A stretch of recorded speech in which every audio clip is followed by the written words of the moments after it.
옛 이야기 요술 항아리. 행운과 우연으로 엮은 이야기.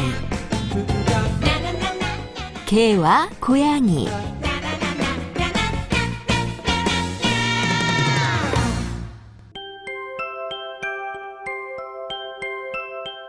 옛날 옛적에 자식 없이 외롭게 사는 부부가 있었어요. 부부는 매일같이 자식을 낳게 해달라고 정성을 다해 빌었지요. 그러던 어느 날 남편이 꿩 한 마리를 잡아왔는데 신기하게도 아내가 그 꿩을 먹고는 아기를 가졌지 뭐예요. 10달을 채우고 아내는 건강한 아들을 낳았어요. 고놈 참 날 닮아 잘생겼구나. 남편은 덩실덩실 춤이라도 출 듯이 기뻐했어요. 부부는 뒤늦게 얻은 아들을 금이야 오기야 키웠지요.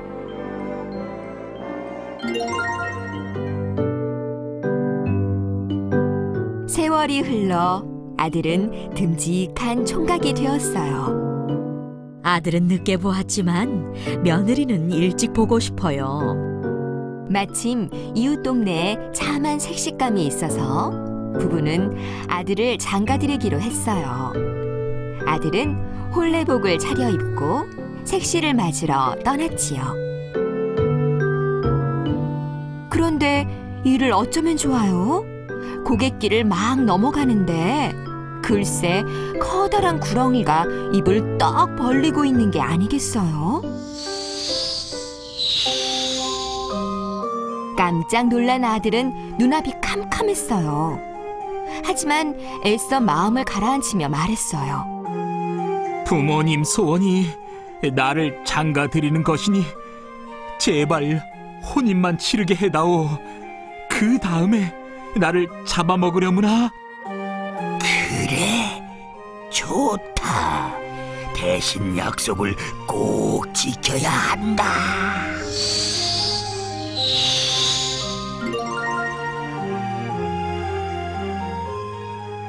색시집에 도착한 아들은 벌렁거리는 가슴을 쓸어내리며 혼례를 치렀어요. 혼례를 치른 첫날 밤, 신랑의 얼굴빛이 어두운 걸 보고 색시가 조용히 물었어요. 무슨 걱정이라도 있으셔요? 신랑은 색시에게 모든 걸 털어놓았어요. 서방님, 호랑이한테 물려가도 정신만 차리면 산다잖아요. 분명 좋은 방법이 있을 거예요.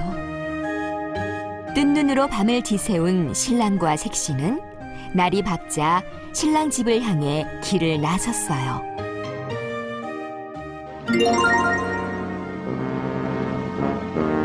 고갯마루에 이르자 구렁이가 기다렸다는 듯 스르르 다가왔어요. 색시는 신랑을 막아서며 말했어요. 우리 서방님을 잡아먹으려면 내 살 길부터 마련해다오. 구렁이는 곰곰이 생각하더니 6쪽난 요술구슬을 주었어요. 첫째 쪽을 살살 문지르면 음식이 나오고, 둘째 쪽을 설설 문지르면 옷이 나오고, 셋째 쪽을 솔솔 문지르면 집이 나오고, 넷째 쪽을 술술 문지르면 보물이 나오고, 다섯째 쪽을 슬슬 문지르면 약이 나온다. 그러니 이걸 갖고 가서 살아라. 그럼 6째 쪽을 문지르면 어찌 되느냐? 그건 쓸 일이 없을 테니 몰라도 된다. 여자 혼자 살면 쓸 일이 생길지 어찌하느냐? 어서 알려다오. 구렁이는 잠시 망설였어요. 여길 문지르면서 미운 놈 죽으라고 외치면 죽게 된다. 색시는 얼른 6째 쪽을 문지르며 소리쳤어요. 구렁이 내 이놈, 죽어라!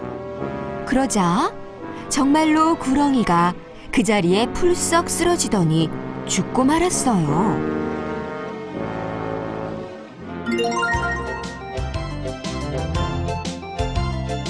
색시의 지혜로 무사히 집으로 돌아온 신랑은 색시와 함께 구렁이가 준 요술구슬을 살살 문질러 봤어요.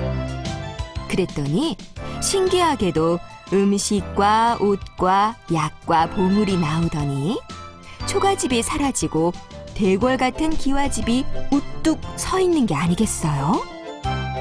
신랑과 색시는 요술구슬 덕분에 잘 먹고 잘 살았어요.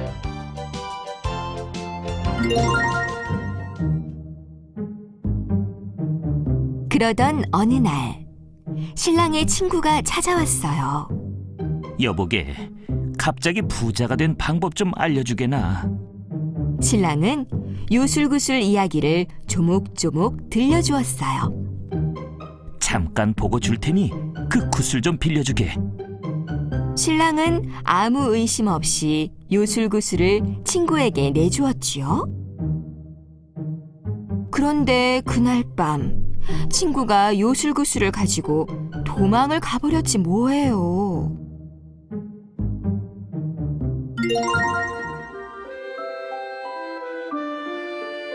요술구슬이 사라지자 놀랍게도 집이 다시 가난해져 버렸어요. 그래서 신랑은 나무를 해다 팔고 색시는 나무를 뜯어다 팔았지요. 하루는 신랑이 나무를 해오다가 불쌍한 개 한 마리를 데려왔어요.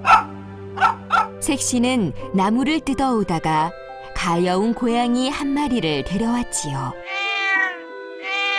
가난한 살림이었지만 부부는 개와 고양이를 정성껏 보살펴 주었어요.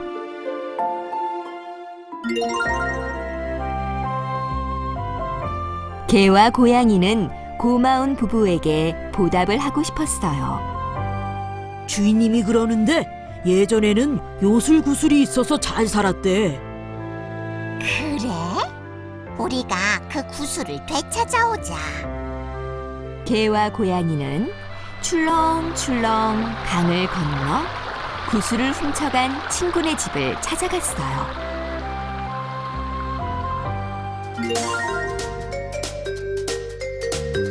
친구네 집에 다다른 개와 고양이는 요술구슬을 어떻게 찾아야 할지 막막했어요.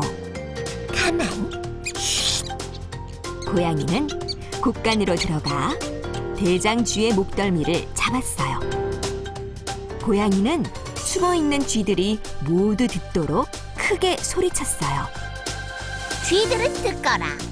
이 집 주인이 가지고 있는 요술 구슬을 당장 찾아와라.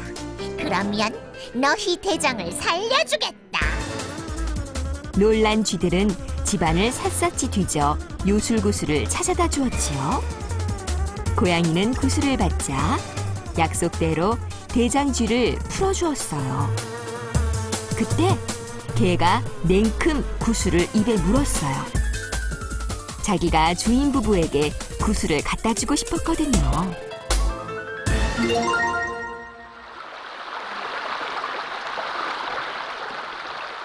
구슬 문 개와 고양이는 다시 출렁출렁 강을 건넜어요. 고양이는 구슬이 잘 있는지 걱정이 됐어요. 그래서 개에게 물었지요. 구슬은 잘 갖고 있니? 그런데 아무 대답이 없었어요. 구슬을 빠뜨렸니? 왜 대답을 못해? 구슬을 물어서 말을 할 수 없는 개는 답답했지만 꾹 참고 더 빨리 헤엄쳤어요. 너 정말 구슬을 잃어버렸구나. 그렇지? 어서 대답해. 그러자 참다 못한 개가 냈다 소리를 질렀어요. 야! 구슬이 입에 들어있는데 어떻게 대답을 해? 순간 구슬이 풍덩 강물에 빠져버리고 말았어요.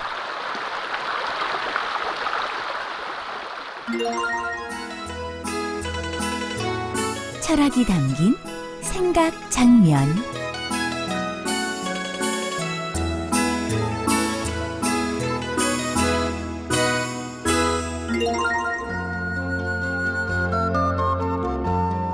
구슬을 강에 빠뜨렸으니 찾긴 글렀어. 다 내 탓이야. 개는 강을 건너자 씩씩대며 집으로 달려가 버렸어요. 하지만 고양이는 미안한 마음에 차마 집으로 돌아갈 수 없었지요.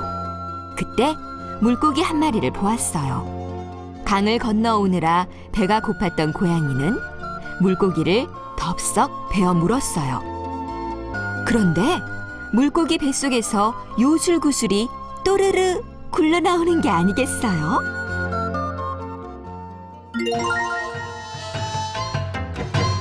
고양이는 요술구슬을 입에 물고 한달음에 집으로 갔어요. 용하기도 하지. 내가 구슬을 찾아왔구나. 부부는 고양이를 품에 안고 기뻐서 어쩔 줄 몰랐어요. 요술구슬 덕분에 부부는 다시 부자가 되었지요. 그날부터 고양이는 방 안에서 귀여움을 독차지하며 살게 되었고, 개는 마당에서 집을 지키며 살게 되었어요. 개와 고양이가 만나기만 하면 으르렁거리는 것도 이때부터라지요.